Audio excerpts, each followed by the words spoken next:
G'day lads. Today's video is going to be focused on an extremely interesting article penned by the respected Australian cricketing journalist Malcolm Conn. This article throws immense pressure onto Justin Langer's coaching position and outlines how several times Langer acted in a manner which can be described as in adjectives such as prickly, aggressive, angry, or volatile to several members of the team staff themselves and other aspects outside of Langer's control. Now, I'm going to read you some sections of this article and then give you my opinion on what this article could mean for Justin Langer's future.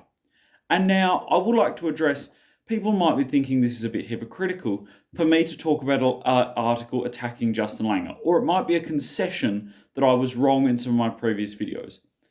Partially, I will concede that. However, the video in which I defended Justin Langer was more focused, if not entirely focused, on the results-based side of his coaching tenure whilst coaching the Australian men's cricket team. It, in large detail, did not go into the personal side of Langer, including his character and the way he manages players. And if I do recall correctly, some of my criticisms of Langer itself were regarding the way that he often struggles to manage players and the intensity in which he handles things regarding the Australian cricket team. So, yes, this article may prompt serious changes at Cricket Australia.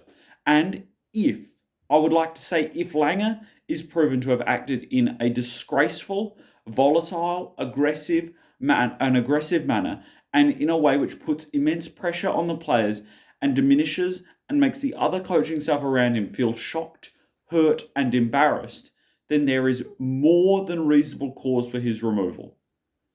I am fully behind removing a coach if they have lost the support of the dressing room and are behaving in a manner which does not fit the position they are held.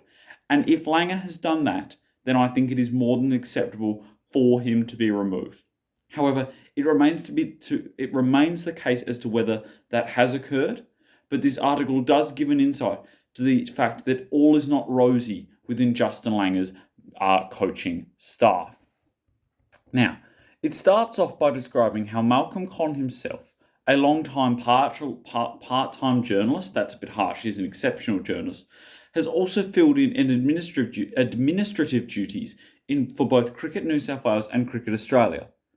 He filled in as Cricket Australia's men's team media manager in 2019 during part of the World Cup, the Ashes, and then the T20 series taking place in Australia during his 6-year stint as joint Cricket Australia and Cricket New South Wales Chief Communications Manager. The article goes on to state, I later found out Langer had been dealing with health issues related to his ear, but I quickly learned to stay out of his way. You were never certain whether your question was going to be met with an answer or an explosion. And from reading this far, it doesn't look great, I must admit. If a coach is that wound up that a basic question from staff, who are helping them, I might add, could be met with an explosion, then there is something wrong with Langer. That is a really harsh diagnosis to make, and I'm not a medical expert. But to be in such a high pressure environment of coaching at an international level, you surely have to be able to keep your emotions in check to some extent, and it is unsure whether Langer is able to do this. It continues to go on to say that the primary job of backroom staff was to de-stress the coach. It was consultations between Conn, other staff members, and Langer often took place between short, sharp WhatsApp conversations, with the emphasis made on avoiding direct conversations. And then we also get the interesting remark that some players didn't like walking past Langer's seat on the team bus unless they received a negative response from Langer. When things were going poorly for the team, the odd player would ask, how's the grumpy coach? And to have players asking that, to have the players being fully aware of the fact that the coach has what's seeming to be anger issues is really, really not good. And it really shows that Langer might be losing some of his so-called Zen-like attitude, having finally taken the stress and the strain of coaching on a national level.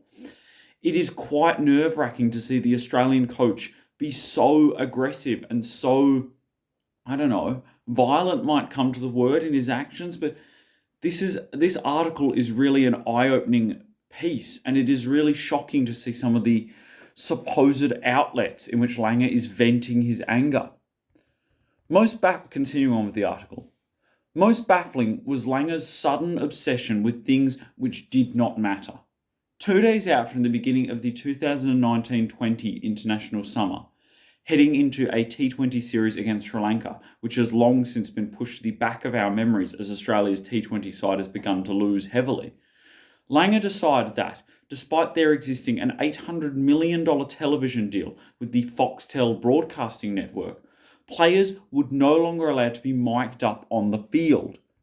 And this is all down to one minute instance in which Glenn Maxwell might have dropped a catch due to being under the strain of talking to commentators via the open mic. To which Conn replied, he pointed out that players had been mic'd up throughout multiple of Langer's title-winning seasons in charge of the Perth Scorchers, my Big Bash team, to which he replied, I don't give a rat's ass about domestic cricket. Now, take of that what you will, but it's not a great attitude for an Australian coach to take when the domestic game in Australia needs several reviews into its own problems, such as, like I've previously outlined, poor pitch quality, a lack of spin bowling, poor techniques amongst the batters. Justin, it is part of your job to be aware of the flaws within the domestic game. It seems that Langer, since he's become Australian coach, has seemingly forgotten where he came from, all that success he had in Australia's domestic competition. To continue on with the article, in some desperation from Conn, he asked the players who would not want to wear a microphone. Most of them put up their hands. Maxwell was the only player who wanted to wear the mic. Langer was essentially furious. The solution was that during breaks in play, the spider cam would zoom down onto the field and players would conduct mini interviews with the Foxtel commentators. And that finally answers a bit of a query I've had during the last 2 summers as to why at the end of every session or so, we were suddenly getting these sort of impromptu interviews with a successful Australian player during the match. It turned out Mr. Langer was being a control freak. An hour before that first match, as players were warming up on the Adelaide Oval, a match which Australia won dominantly by the way, and Mark Howard was dodging fast bowlers, conducting his pre-game interview for Foxtel, Conn was suddenly set upon by a marauding Langer. Langer was pointing to the sight screen at the side screen next to the Adelaide Oval scoreboard. It was showing highlights of Lasith Malinga, bowling batsman with his trademarking slinging, swinging Yorkers. Langer roared, "What's that? We've got to play these blokes in an hour." I mean, seriously, if you are that worried about footage being shown on a sight screen at a match where a majority of spectators are focusing on the players warming up, the players themselves are warming up, and a myriad of other factors, then I am sorry, Mr. Langer, you are controlling every aspect of the game and trying to suit it to your advantage a little bit too far. And that seems to be a consistent theme throughout this article. Langer is taking minute things and viewing them as far more important than they actually are. In his desire to create what he must think to be the perfect Australian Test team, he is micromanaging everything and seems to view the most minute details as a possible massive threat to his team. I'm sorry. Are you all right, dog? You might have had a bit of disturbances for the last minute. My dog's rolling around like a madman. Oh, he's kicked me. He doesn't want to talk. Anyway, back to the video after that impromptu dog counselling session.